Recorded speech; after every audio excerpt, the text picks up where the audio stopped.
that's what we're good for, is talking back.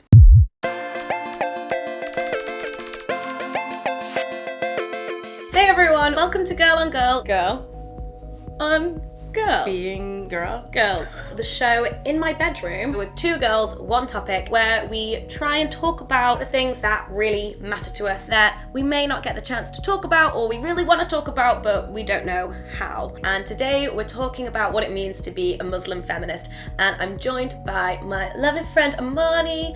She's come all the way from New York and she is the founder of MuslimGirl. So what is MuslimGirl and how did it come about?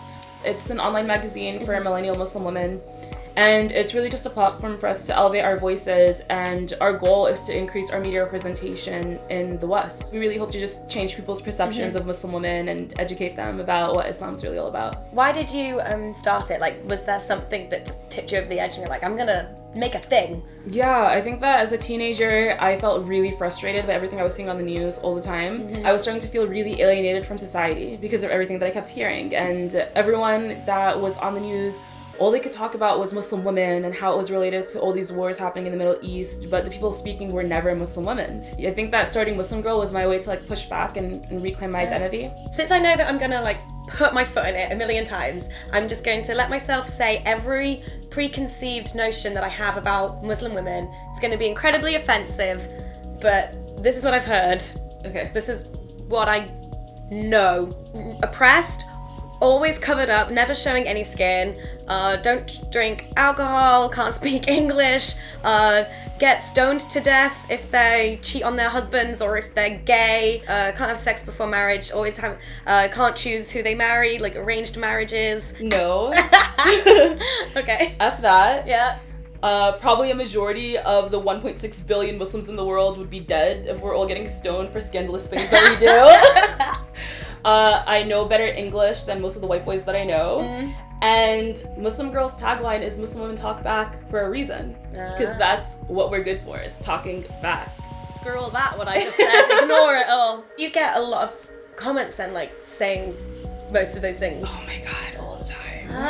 All the time. And I'm just only just having met you today, I'm just you're none of those things. I expect you to apologize on behalf of your entire race, please. Yes. For the offense that I take. I apologize on behalf of all white people. Thank you, appreciate that. On a scale of 1 to 10, how ignorant is the title of this episode? Can you be a Muslim feminist?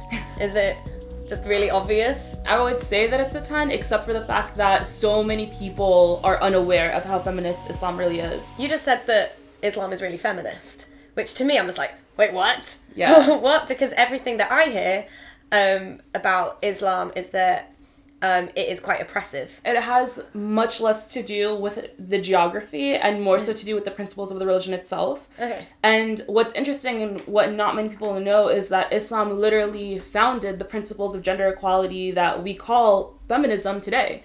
And it really was revolutionary for its time period when it was revealed in society. And it was because it was an equalizer between the genders. And it really just elevated women in a way that they weren't elevated in the pre-Islamic society of the Middle East before. One thing that's really cool and that not many people know is that Muslim women actually have a marital right to be sexually satisfied by their partner. Yes! Yeah. Oh my god! Literally, exactly, yeah. So that's really cool because number one, Islam... I am owed an orgasm. Exactly. Yeah, that's the thing. It's so first of all, Islam acknowledges that sex can be had for pleasure instead of just for reproductive purposes. And then on top of that Muslim women are entitled to be just as pleased by their partner as men are. Always looking out for everyone. Exactly, right? And what's cool about it is that, that's even a reason, a really significant reason to be able to file for divorce. So, yeah, if you're not hitting those O's, then... Divorce? Yeah, exactly. You're out of the picture, so... Oh my god, yeah, I had no idea. So this here is the holy trinity of life. We have career, life partner, children. But sometimes life... doesn't go the way you planned it, and you can't have everything you want. So you have to prioritize and pick two. This is you. Okay. And you're going to place you in between the two things that you're choosing. And tell me... No! I have not to. allowed. Not I allowed. can't. You have to sacrifice one. I can't. No, I don't want to. No, Why? How come guys don't have to sacrifice one? Well, yeah, good point. End of thing. So you say that women can divorce their husband if they're not being satisfied, but I heard that in Sharia law, a woman can't divorce her husband. Like, what exactly is Sharia law? First of all, women are absolutely entitled to divorce within Islam, and Sharia law is not supposed to be oppressive towards women, It's not towards supposed any to be, minorities, nothing. A lot of times we see governments basically like hijack Sharia law and implement these really oppressive policies on their own people using it. And then we also see in the West kind of like politicizing that term in order to assert that type of agenda, like in the Middle East or on like another group of people. A lot of times we see modern day applications of Islam being totally torn away from the actual like principles that are founding the religion. The policies are not supposed to be stoning gay people. Actually, the Prophet Muhammad himself had a really long record of being very protective of minorities that are ostracized by their societies. Islam is being hijacked both by non-Muslims and Muslims to assert like certain political agendas. Ones that can be oppressive towards women.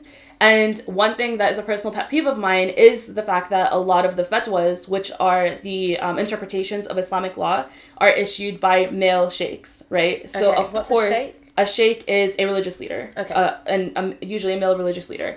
And when that happens, of course, these fatwas are going to be issued confined within this very, very patriarchal mindset. For us, like at MuslimGirl, for example, we are really encouraging of that type of autonomy with the way that you practice your religion, with the way that you interpret it. And one thing that's really unique to Islam is the fact that we don't have like a middleman between you and God.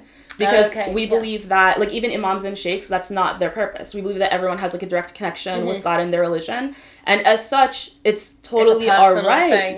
To be able to, like, read something and be like, okay, well, this is how I believe this is going to be implemented within my life, instead of relying on the same old people for decades telling us, like, how to be able to practice it. Any government or institution that is acting out against minorities or against women in the name of Islam, would you say that they're not Muslim? I wouldn't say that they're not Muslim. That's not, I'm not God to be able to like judge, you know. I feel like anyone that identifies as Muslim can say that they're Muslim, but I would say that they're very adjacent to Muslim principles. How do you feel about being a spokesperson for Muslim women? Do you feel like there's a lot of pressure there? Like, do you feel like a lot of people expect you to speak for all Muslim women? I think that Muslim women in general are very tokenized. So every time we do appear in the media or whatever in the public eye, we are expected to be representing an entire religion.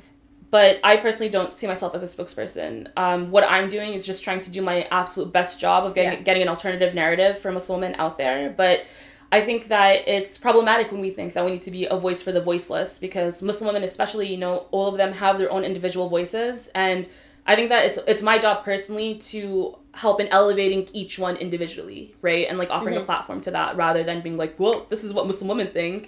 Because that's the whole point, right? Is that we're not a monolith. That's part of the problem, is that we're perceived that way. But we're a very diverse population that spans the entire world. You live in Williamsburg in Brooklyn. I've actually visited there a few months ago, but what's it like to live there? You already know that it is the mothership of hipster gentrification.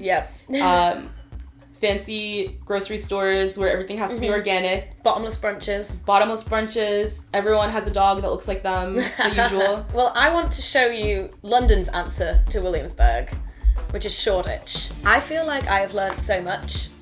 I am becoming a better person just from talking to you. Yay! But thank you guys for watching, and thanks so much to Amani for being here. You should definitely check out MuslimGirl.net. We'll see you guys soon, but first I'm going to take Amani around Shoreditch. Bye! Bye!